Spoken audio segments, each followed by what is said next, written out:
L'utilisation du terrain a mis en évidence la nécessité d'avoir deux postes de travail séparés. L'ordinateur convertible est utilisable en PC ou en tablette, au doigt ou pour plus de précision avec un stylet. Les différents logiciels installés permettent la récupération de la trace GPS de l'élève, l'analyse du parcours avec l'enseignant ou en autonomie et la gestion de course. Le poste de course contient 18 stations de contrôle, 35 doigts électroniques et une imprimante thermique.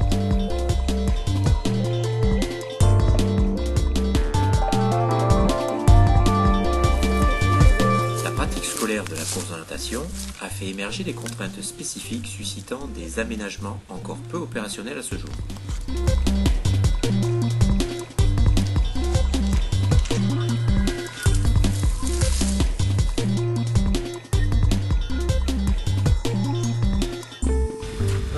Je vais donner les montres après, vous remettez en colonne. Le boîtier effacé, c'est le bleu. Donc tu prends les cartes, tu restes en colonne et tu fais passer derrière toi. Tu en prends une et tu fais passer. Allez, remets-toi là-bas.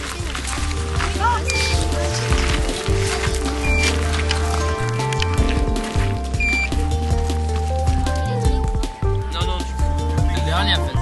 Oui, c'est ça.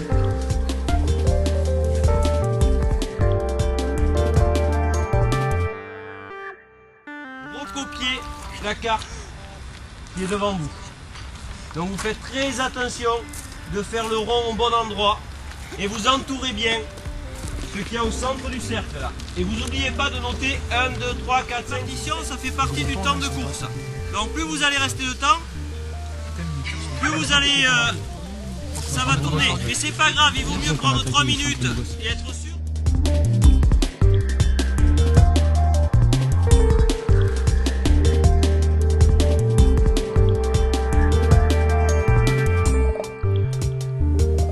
L'objectif pour l'enseignant est d'assurer la gestion de sa classe sans être monopolisé par une coûteuse organisation matérielle de la leçon et par un fastidieux traitement des résultats.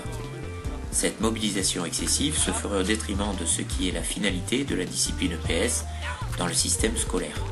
Permettre à l'élève de devenir un citoyen lucide, cultivé, autonome, physiquement et socialement éduqué.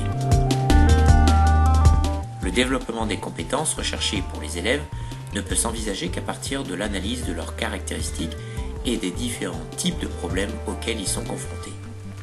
Ainsi, ils pourront être guidés au moyen de situations d'apprentissage adaptées et de remédiation appropriées, notamment ceux qui rencontrent des difficultés, voire qui se trouvent en échec.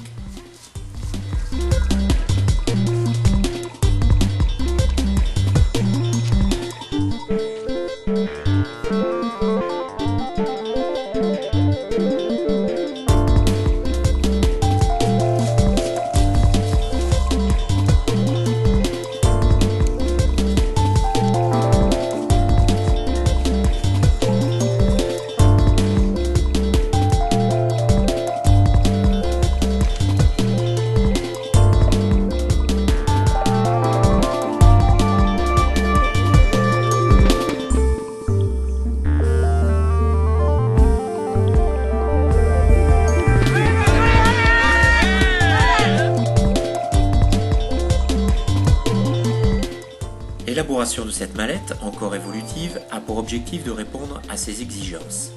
L'utilisation des boîtiers permet une réelle autonomie des élèves, libérant ainsi l'enseignant des tâches d'aménagement matériel.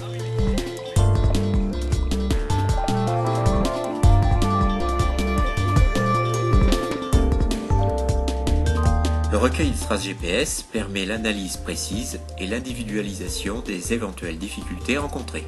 L'enseignant peut alors élaborer des tâches personnalisées en mettant en place des parcours évolutifs et différenciés adaptés.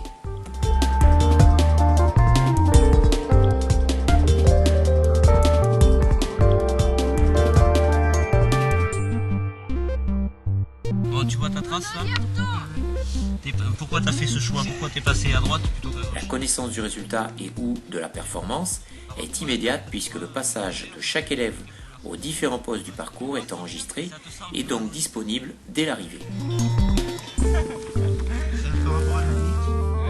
Le traitement peut ainsi s'effectuer en auto-évaluation, en co-évaluation, avec un camarade et ou avec l'enseignant.